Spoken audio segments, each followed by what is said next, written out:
আজকে সকাল থেকেই না শরীরে জ্বর। আগের দিন থেকেই তো হাত পা ব্যথা শুরু হয়ে গেছে, আর ঘুম থেকে ওঠার পর থেকে দেখছি শরীরটা জ্বর জ্বর লাগছে।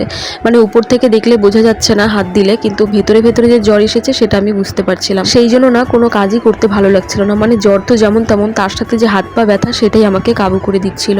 তো শুয়ে বসে থেকে কতক্ষণই বা কী করবো, মেয়ের খাবারটা তো বানাতেই হবে। সেই জন্য আবার উঠে গিয়ে সমস্ত কাজগুলো করে নিলাম। আর এখন রান্নাঘরে এসে মেয়ের জন্য একটু সুজি করে নিলাম, আর তার সাথে একটু চা করে নিলাম। আর আজকে যেহেতু রবিবার, সেই জন্য সকালবেলা কাজের থেকে এসে বর বলছিল ফ্রাইড রাইস আর মাংস করার কথা, কিন্তু আমার তো শরীরটা একদমই ভালো না, সেই জন্য আমি শুনেই না করে দিয়েছিলাম।